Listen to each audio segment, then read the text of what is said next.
Hello everybody, this is Slugwave. I wanted to do another house tour in the Elder Scrolls Online, and this is one that I'm particularly excited about. This one is the brand new house, the Sword Singers Redoubt, that ZeniMax has given away for free to all players as part of their daily login rewards this month. And when I heard that they were doing this, I was so excited. It's a manor size house. Um, Before the house even came out, I was like physically going to the house to check it out to see what it looked like and start to think about how I wanted to decorate it. And then when it did finally came out, I basically spent the next like 5 days or so just hyper fixating on decorating it, and I'm really excited to show it to you. Um, Normally this channel is a ASMR channel, but I've decided that for this video in particular, I'm not really going to be leaning into like any ASMR sounds for it, or like whispering, because it's a new house, um, and I wanted, if people were finding this video because they're interested in Elder Scrolls Online housing, but not necessarily ASMR, I wanted this video to still appeal to people because it's something that I really like to do, is look up um, people's house tours on YouTube and see what they've done with certain houses. Um, so yeah, that's the reason why this is not going to be labeled as an ASMR video. But yeah, without further ado, so right behind me here is the entrance from the Alakir Desert. You'll notice right away that I have blocked off a huge chunk of the map here. This section right here is the section with the large tent and hole in the middle. I did this because, unfortunately, with all manor size houses in ESO, there is a 700 item limit, which is very hard to. It's very hard to decorate a house of this size with any amount of detail with that small of a limit, and so I had to think about which sections of the map I wanted to kind of close off. And so I decided to do something a little bit different, and I'll show you how that works. But as you enter here, you're greeted by this little guy, and you are kind of forced to go through this underground tunnel.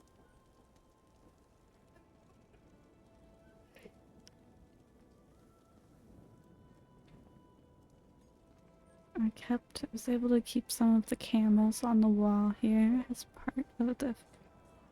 um, part of the walkway. And I decided, rather than try to even attempt to make this house like an actual house, that I was going to make it a giant tomb. Up here I have a little jackal who likes to look down. And then here at the entrance we have an unfortunate soul who looks like they didn't make it out.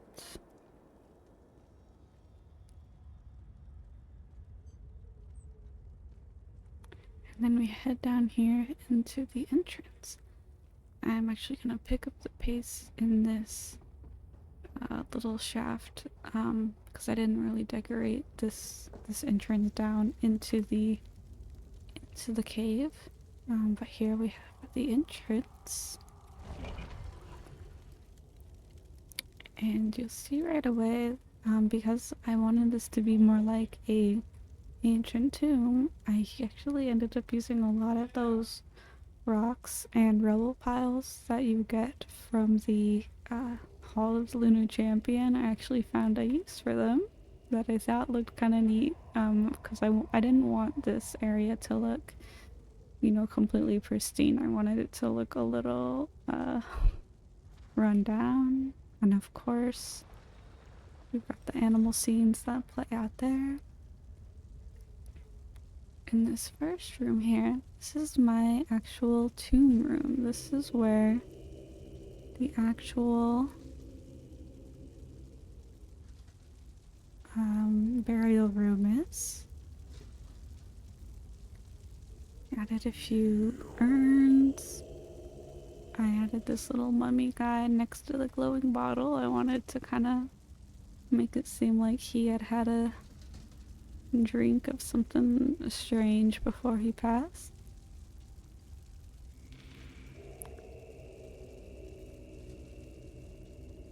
And again, I have a lot of the rubble piles in here as well.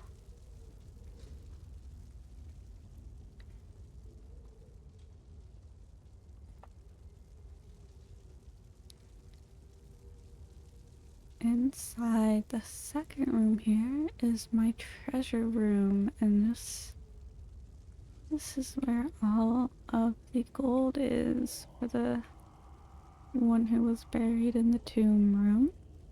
I finally found a place to put this freaking antiquity that I never knew what to do with.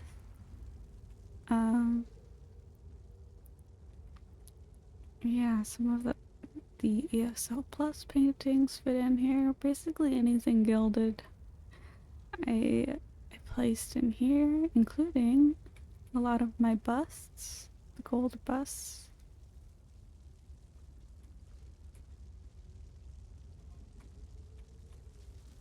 And then from here we finally enter the cave.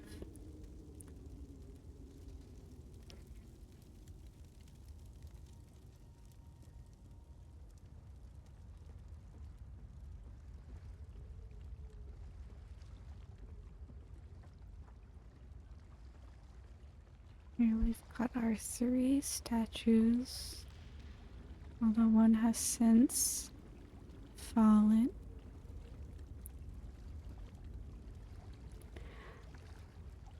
I did sort of like how on this map,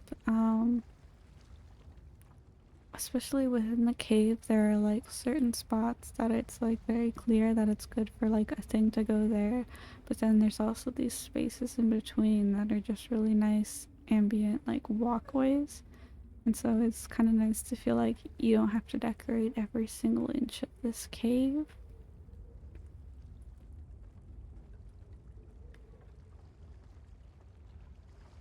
And then down here we have the lowest level, the water level of the cave.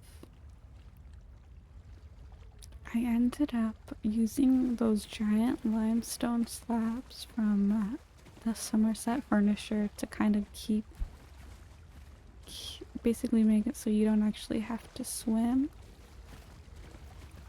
through this portion.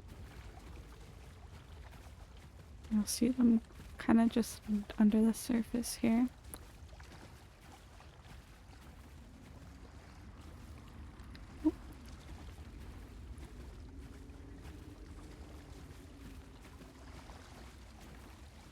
Over here, I have my little Khajiit shrine, and again, it was a way to use a lot of the Khajiit antiquities that I didn't otherwise know what to do with.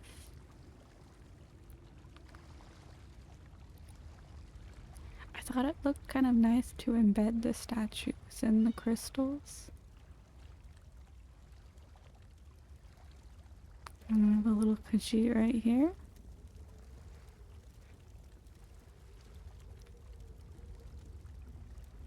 And then the stained glass window over there, another antiquity. And then the path continues over here to the other ramp.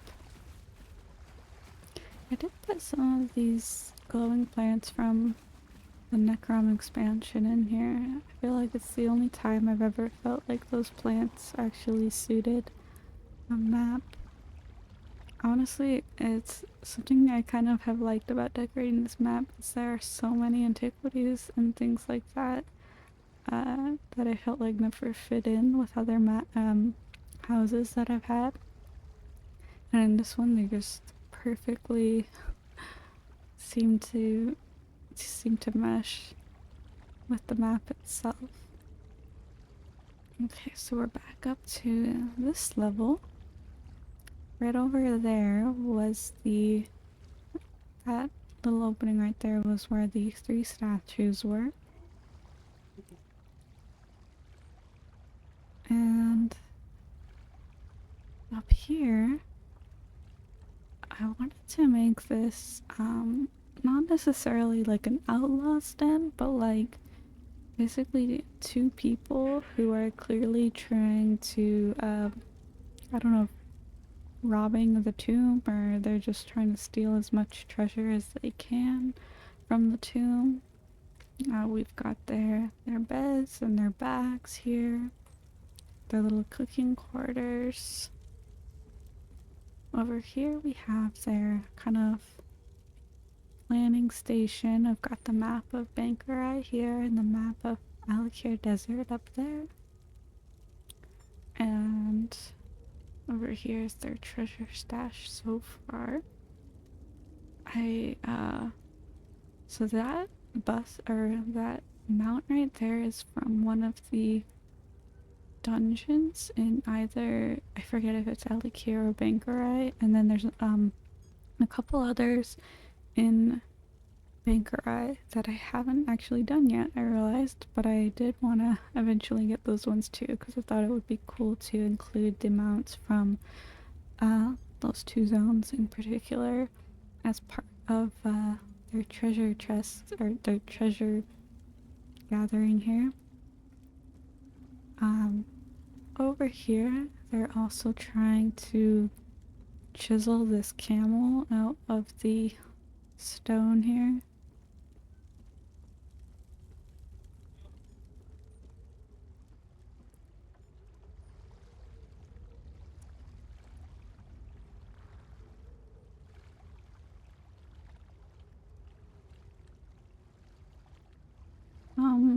Over here is just another statue antiquity that I never knew what to do with, but I felt like I could just place it in this giant underground tomb.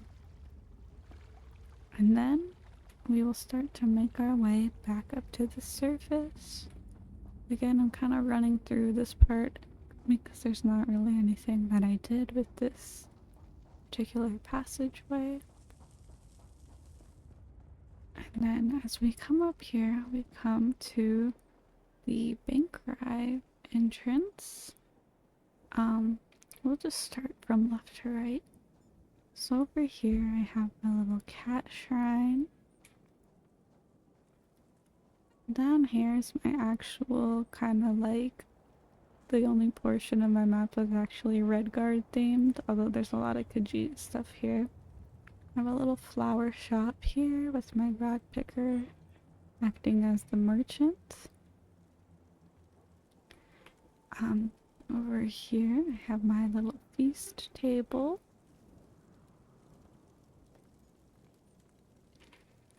Over here was kind of more like my sacred artifacts table.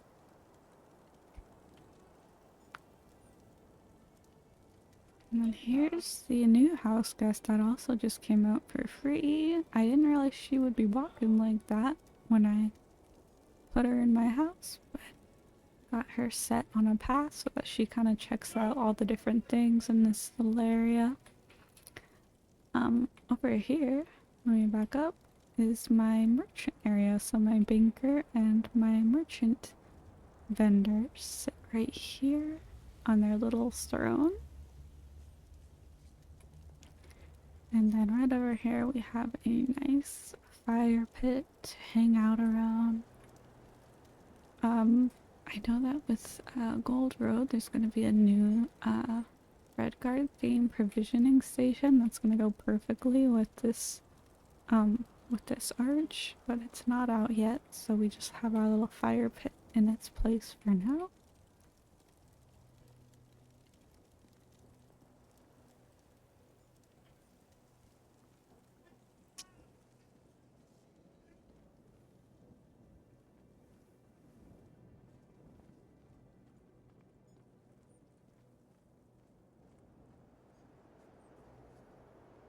Over here, right next to the Baker Eye entrance, I have my little station for the animals that come in. I got a little pig and a camel hauling cargo.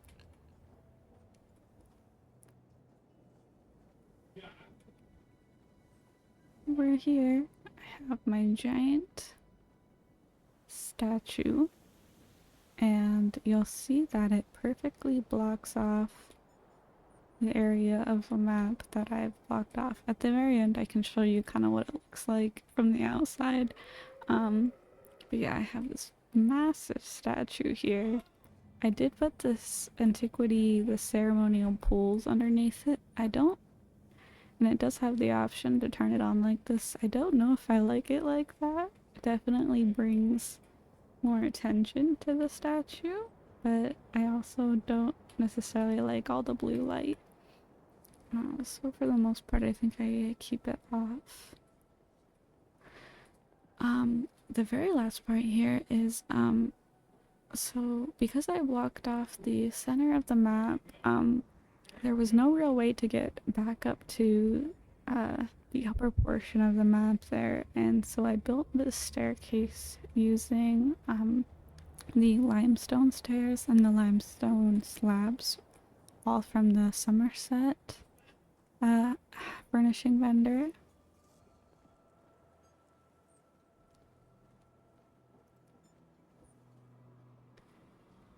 And the reason for that is I had a very specific idea of what I wanted up here.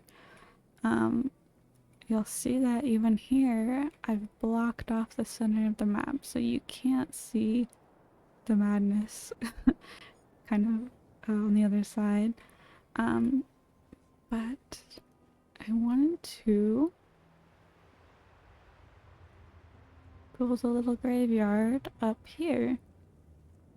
I mean, I definitely wanted to put something up here just because the view from up here is particularly pretty. You can see the little red guard camp down there. And so I made a little graveyard, and we have an Alakir hound who's also looking out over onto the view.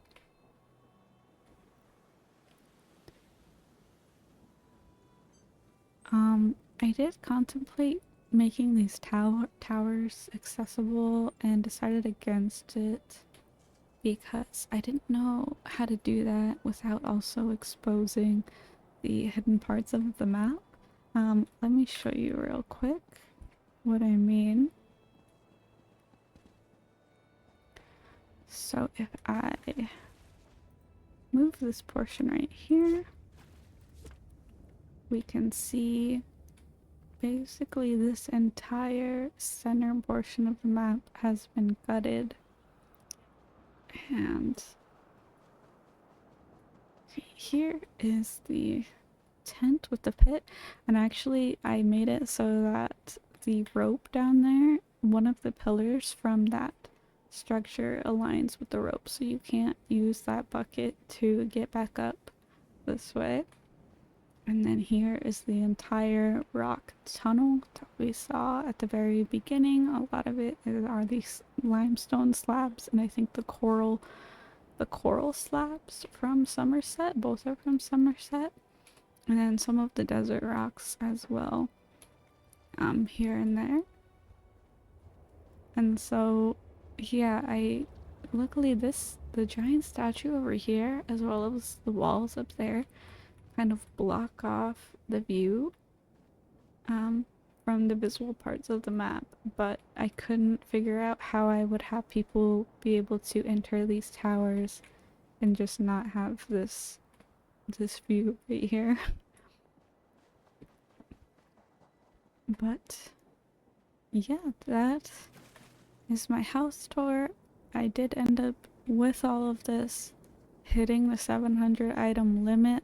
I think a lot of it is due to a lot of the landscaping and things like that. Having a lot of really large furnishings, especially like this statue, was really helpful. But I love it. I think that this house was so cool. I love the cave portion. um, of it. And I mean, it's so cool that the way that it is before it's decorated is what I mean. Not, I'm not tooting my own horn there. But yeah, that is my house tour. And I hope that you all have a great rest of your day. Bye.